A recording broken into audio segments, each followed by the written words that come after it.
अस्सलाम वालेकुम जी। एक बड़ी मशहूर कहावत उल्टा चोर कुतवाल को डांटे सुनी होगी आपने। बिल्कुल इसी तरह हमारे पड़ोस में एक चोर बैठा है भारत के नाम पे, जो कि हमेशा कोई ना कोई बहाना करके हम पे पाकिस्तान पे इल्जाम लगाता रहता है। हुआ कुछ यूं कि भारत के जम्मू कश्मीर में गैर मुल्की से आए हुए थे और वहां कोई दहशतगर्दी का वाकया हुआ, जिसका इल्जाम वो पाकिस्तान पे लगा रहा है और उनका सोशल मीडिया धड़ाधड़ इल्जाम लगाया जा रहा है। ये उनकी आदत है, जब भी कोई गैर मुल्की बड़ा लीडर वहां पे आता है तो ये इस तरह के इल्जाम पाकिस्तान पे लगा देते हैं। बिल्कुल इसी तरह से जैसे अभी नायब सदर आए हुए हैं अमेरिका के भारत में, और ये इसलिए करते हैं ताकि सारे मीडिया का ध्यान जो है ना इनकी तरफ चला जाए और लोगों को लगे कि जैसे पाकिस्तान दहशतगर्द है। बट दहशतगर्दी हमेशा ये करते हैं और इल्जाम लगाते हैं। इल्जाम लगाने के बाद फिर कोशिश करते हैं कि पाकिस्तान से बदला लेने आए।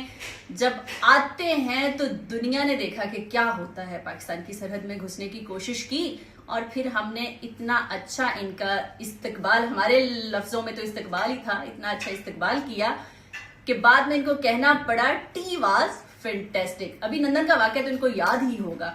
अभी भी इस तरह अपने अगर ये प्रोपेगेंडा से बाज नहीं आए तो फिर इनको इसी तरह का जवाब दिया जाएगा। Thank you.